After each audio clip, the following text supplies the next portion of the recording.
And good afternoon. Welcome into Market Talk for Thursday, March 4th, 2021. Good afternoon to you. Thank you for joining us wherever you are listening in or watching. We appreciate it.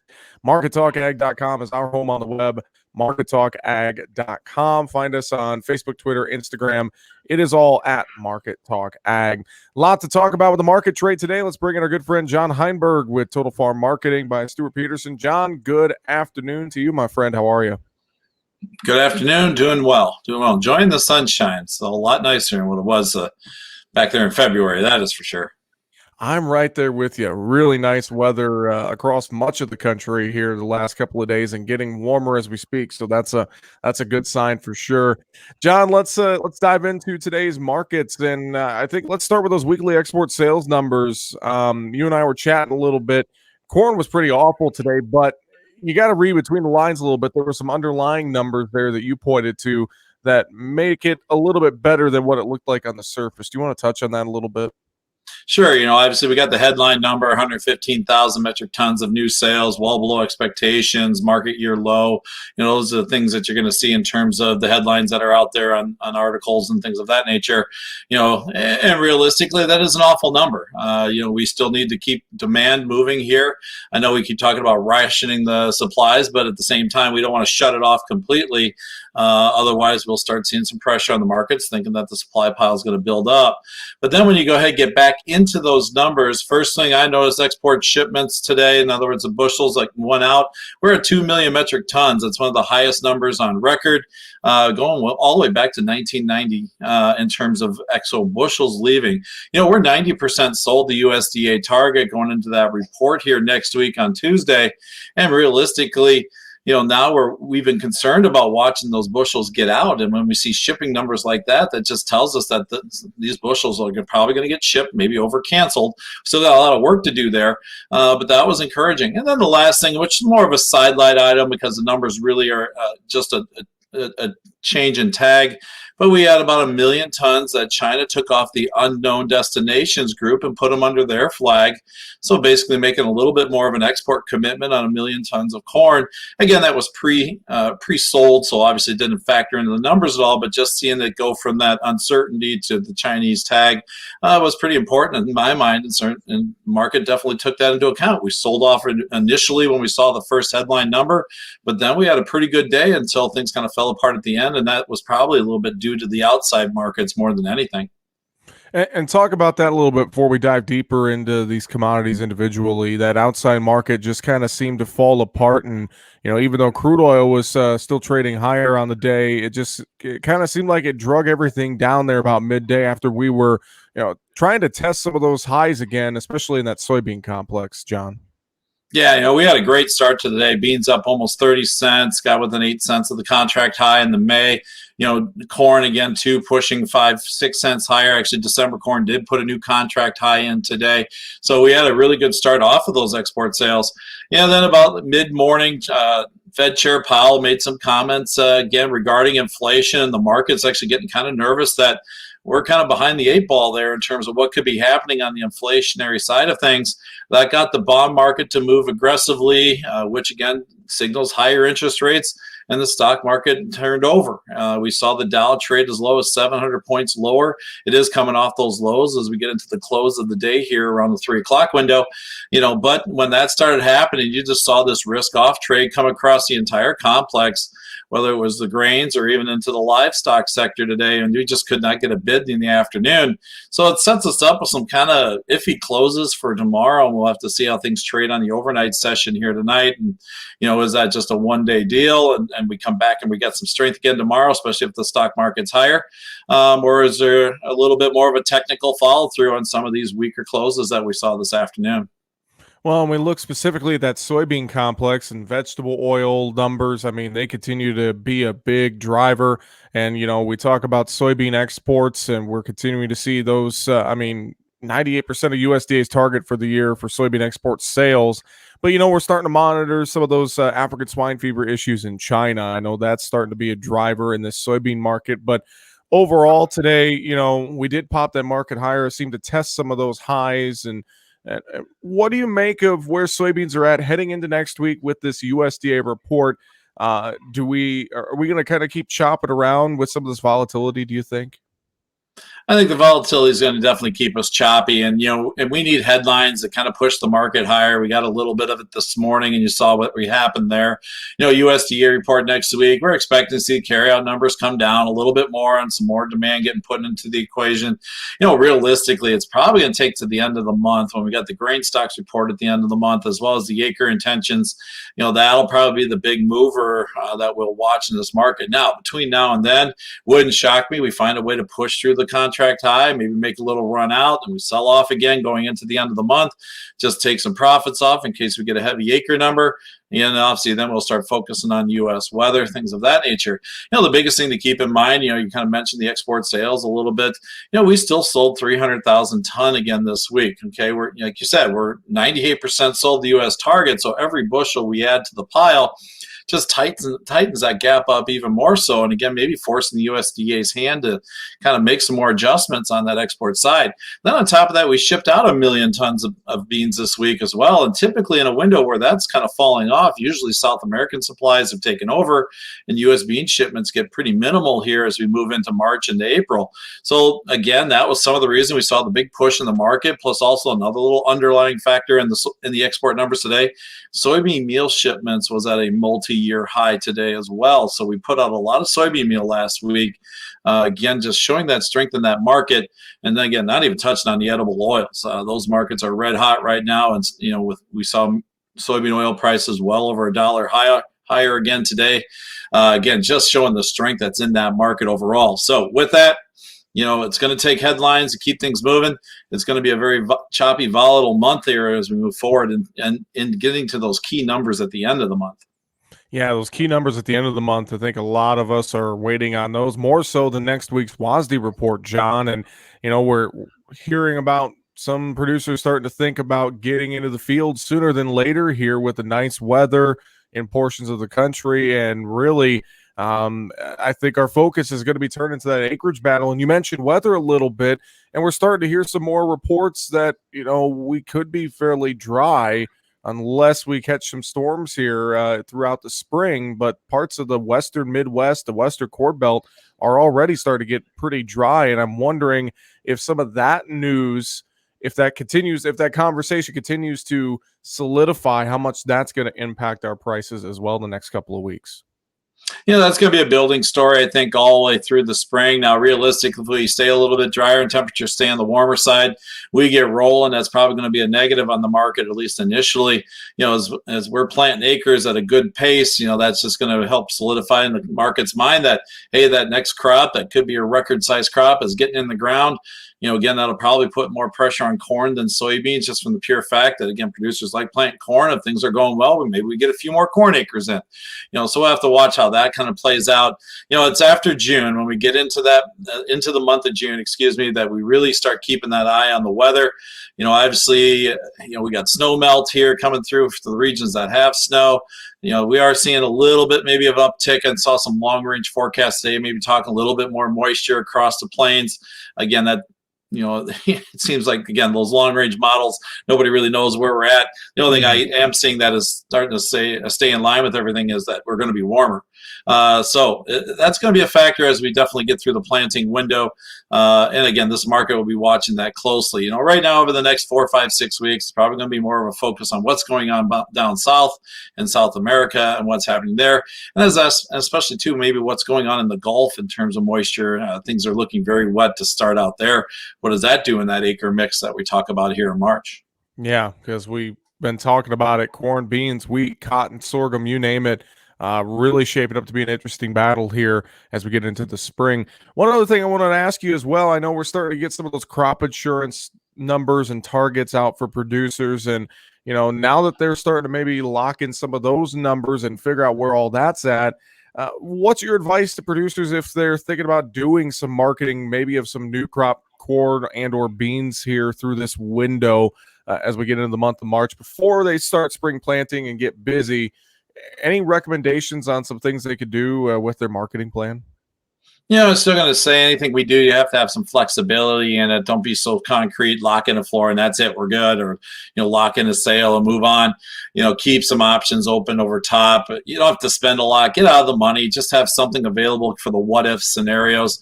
Again, I've said it kind of last week. I'd like people to get a little bit started and up to at least 20% in here on the new crop side for both corn and beans. That builds a good base. But on top of that, we want to get out and own some call strategies out of the money, make sure we keep our top side open all the way to next year. I mean, I even picked up March calls this week just to kind of say, hey, let's see what happens and see if this market blows out again like we saw this last year. Really, the strongest move happened after the December options expired. So I was getting out and just owning some out of the money calls in March. On top of that, though, we've still got a lot of opportunities probably in front of us. I do not think the highs are in yet for the year. Typically, we don't put those together in February and March. So I think there's going to be some windows down the road that you're going to be able to get some more things put together. But at least make sure you got a little bit of a base built just to kind of give yourself some peace of mind. And then the last thing, just watching what's going on. Again, we talk about that outside market a little bit today and how quickly things can move around. What if this start of a trend in the stock market and we got a 10% or greater correction coming and takes a good chunk of points off? What's that going to do to the gray markets in general? And it's a lot easier for things to go down than it is to go up. Making sure you got a few cheap puts. Don't spend a lot on them, just to have a safety valve floor that you can work with all the way out till December. That's some of what I've been putting in place. A $4 put today is 11 cents. I know that's a way out of the money. I know that's not a great floor, but it's still a better floor than we actually were putting together last year at this time frame.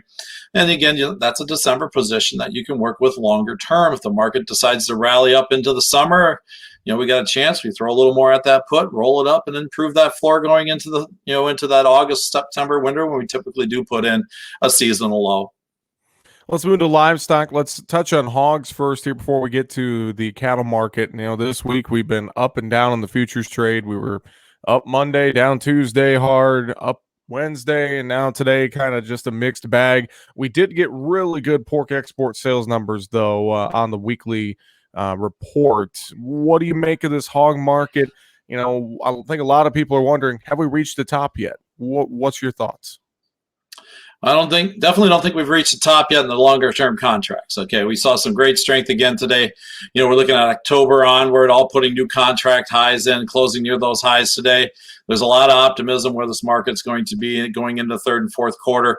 On the front end, April's been got pretty overbought, hard correction, nice pop back yesterday. Maybe we anticipated those strong export sales today. Really didn't seem to get much traction at all today. Some of that might be just the fact that we're looking at the timetable where the lean hog index is. Even though it's moving steadily higher, it's trading at a discount to the April, so that could keep it in check a little bit here, especially as we get closer and closer to the April contract expiring here in next month. But at the same time, you're looking at a demand picture that is extremely strong. Carcasses strongly higher again at midday. Saw good strength in the belly cut, good strength in the shoulder cut today. That tells me the export market is staying red hot. And when you see a number like 59,000 metric tons, like we sold last week, shipping out 40. Yeah, I don't care if we're killing 497,000 pigs a day. We need that type of production just to meet that demand, not counting even the domestic side. So here you are, sitting with $95 plus carcasses, and we're moving that product overseas at those price levels. So that's encouraging. I was just kind of look at this hog market. We had a good run out. We had a little bit of a correction, took some air off the market. Kind of feels like if the news stays positive that we got another leg to go. Still think maybe we get those summer hogs to go poke at that $100 level. But again, with that, I've been buying puts underneath here as the market keeps climbing higher. Again, flexibility being the key. Secure the floor, but leave that top side open. Obviously we got the animals on hoof to go into that type of a market. Let's move over to cattle, and I know this cattle market just has been chopping around, and cash trade, we haven't really wanted to move off like that 114 level, at 180 level. It's just been kind of a tough go, and I'm we were chatting a little bit before we got on the air here, kind of that 116 level in June, August, not necessarily not the prettiest thing to look at. John, what's your thoughts on this cattle market and just where we go from here as we round out this first week of March? Yeah, the 114 trade seems to be a bit of a broken record. We seem to be stuck at that point here. There's now, 4 consecutive weeks, I believe it is, we've traded steady. We just can't seem to get the Packers to bid up. And the interesting thing is they came into the market fairly quickly and aggressively this week. The last couple of weeks they were waiting till Thursday, Friday before we got the bulk cash trade done. This week they had bids out there and getting things moving by Wednesday. So that kind of tells me something. Even though maybe they're saying they don't need the cattle and they don't want the cattle, guess what? They wouldn't be bidding early and getting after the market if they didn't need cattle. So that kind of at least tells me maybe we get through this pile of heavyweight cattle here that's been weighing on this market and get things moving a little bit higher. But on top of that, now this week we added maybe the seasonal peak on the retail side. We're seeing carcasses come down a handful of dollars so far in the choice this week. But what was encouraging in there is good export numbers today, 22,900 metric tons. That's a good sales week, up noticeably from the last couple of weeks. And then on top of that, you look at the daily load counts. Even though the carcasses dropped a little bit, the load counts picked up very quickly. So that tells me there are some people out there waiting for a little bit of a break to step into the market. So, the cattle market was performing very nicely today. Actually, it was holding on to some of the gains from yesterday. We were positive all the way across the board. But then that outside market influence from the equity markets, when stocks kind of tumble over, it seems to be a little bit of a magnet, pulls cattle right with it. So put some kind of disappointing closes in. I'm looking at where we are in April and June today going, we better hold first thing in the morning tomorrow. We do have some more downside tests coming, at least in that window. To me, it's starting to get a little bit oversold in this area. It's becoming a value, especially when you're looking at hogs where they are, that we got 116 cattle. That just seems a little out of place at this time frame. So either hogs are going to come down or cattle's going to come back up and meet them. And given the way we see things in the commodity sector, I'm still friendly to the cattle market, but it might take a little bit here yet to get that moving. Well, I think overall, hogs and or cattle, as we're starting to get more promising vaccine news and the prospect of consumer demand, restaurant demand coming back here possibly in the next few months, I think that's going to be a very positive driver for these livestock markets as well, John. I think it will be. Like I said, we're kind of working through a seasonal window. We typically see retail values kind of peak out here for the winter months. And then we start thinking about the grilling demand. When I see forecasts talking hotter than or warmer than normal temperatures across the northern tier, that'll get things going. I think there's a lot of people ready to get out of the house, fire up the grill. We're watching also what ground beef prices are doing. That's one of the little sidelights that's never really shown in terms of the retail trade. That's been starting to trend a little bit higher. So that tells us maybe that we're going to get some demand in that regard. And when that steps into the market, plus add in the strength that we've seen in the export side, that's just hopefully going to be a fuel to build some base on these cattle prices. And again, you go look at the longer term. Past August today, we're down 30 cents in October, December, holding pretty good levels. Charts still look relatively friendly as we kind of just corrected a little bit today or traded sideways today. So I still like hogs, like the longer term picture here because of that potential improvement in demand. And, throw in the factor of maybe more than likely tighter supply numbers on the cattle side, and that keeps prices well supported. John, any thoughts on the dairy market here before we wrap up today? Well, dairy market continues to be one that's just hard to get a grasp on. First off, we saw global dairy trade this week trade 15% higher in the index. Big jump in that regard. That's what pushed us strongly higher here the last couple of days. But again, we're still watching what cheese is doing, still watching what the product market's doing in terms of butter. They've been butter's been strongly supportive. So maybe we hit a little bit of a peak here. The longer term view still looks good. I mean, actually, the strongest contracts today again still look like 2022. So that's probably a little bit of sign due to the higher grain costs and improved demand. Maybe cattle numbers starting to come down keeps us supportive. I'm a little cautious the front end here. We kind of got a little bit of a slippery slope. We see where March is. We see where April is. Does it slide down to kind of fill that gap between the two? So I've been kind of talking to producers, keep the upside open, use some put strategies, use some DRP strategies, build some floor at least until the mid-summer, and then from there we'll kind of see how this market wants to shake out. John, any other final thoughts before we wrap up today? Everything we keep talking about can quickly get diverted here in terms of what happens in those outside markets. You got a little taste of that today. I didn't mention, when we saw the bond sell off, the stock market kind of pull back. All of a sudden, the dollar shot higher. That doesn't help out in the picture as well. So, there's a lot of things that are kind of working pieces on that outside market. They make me a little nervous right now. I've been thinking about that for a couple of weeks here, and we just get a little taste every now and then what could happen. So, if we see things really kind of roll over on the outside market side, this commodity sector's got a lot of money in it, so it could put some pressure on it very, very quickly. So with that, again, don't forget about put strategies and building floors. I'd rather see a cheap put underneath go worthless and keep the top side open versus watching a market quickly tumble, even though it would tumble probably back into a buying situation or a value. Well, John, if producers need a little advice, need a little help, want to talk with you to try and get some of that help for their marketing plan, their operation, how can they reach out to you? Again, love to talk with them anytime. Feel free to give me a call, 800-334-9779, or just shoot me an email, johnh@totalfarmmarketing.com. Don't be afraid to check out our website, totalfarmmarketing.com. I know we're putting together a webinar for the USDA report next week, so there's a place you can sign up and check out that information, plus other things that we do offer. For those dairy clients out there, we do have a lot of webinars and information on the DRP programs, very well received here over the past, so take a look at those resources, and if you have any questions, I think, feel free to call. John, appreciate the time as always. Enjoy the nice weather and have a great weekend. Thanks so much. Thank you, and have a great weekend yourself. And we're all thinking spring, that's for sure. We are all thinking spring. John Heinberg with Total Farm Marketing, our guest today here on Market Talk. Find us online, markettalkag.com. This has been the Thursday, March 4th edition of Market Talk. I'm your host, Jesse Allen, wishing you a great